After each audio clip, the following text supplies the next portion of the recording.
Ерөнхий сайдын бүрэн эрхийн асуудал өөрөө кабинетээ бүрдүүлж байгаа тэрэндээ хариуцлага хүлээнэ.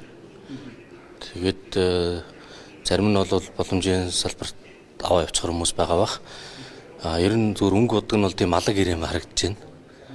Олон талын улс төрийн одоо нөгөө тэнцвэрийг барихын тулд холсон байна. Тэгээд тэр холион тэнцвэр бариад явах нь уу эсвэл холион бантан болоод баларх нь уу гэдэг нь цаг хугацааны асуудал. Бодож тооцоолж оруулсан баг.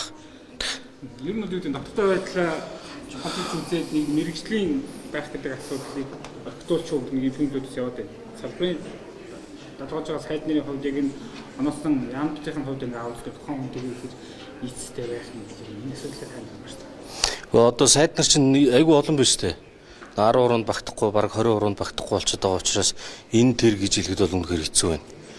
Надтай арай өөр салбарх юм бол одоо энэ аж үйлдвэр уурхайн чиглэлээр сайд нь улирч явах шиг байна.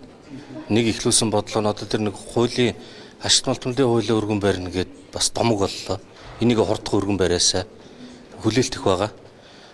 Эрчим хүчний сайд байна. Найдлаа хүн намын. Яг өөрөө бол ногоон хөгжлийн санхүүгийн чиглэлээр нэлээд ажилласан. Тэгээд богино хугацаанд их усүр шийдэх нэг жоохон зоригтой шийдээсэ. Ногоон сэргээгт эрчим хүч чинь нэг юм улсаас байршлын зааж өгдөг нэг тийм сониулт олцсон шүү дээ. Тэр мэрийг үгүй болох хэрэгтэй байна. Тэгээ жоохон либералчлаад их усүр нэмэгдүүлэх юм бол одоо гавьяа гарах байх л гэж хүлээж байна.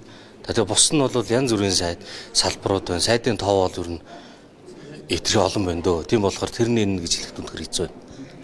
За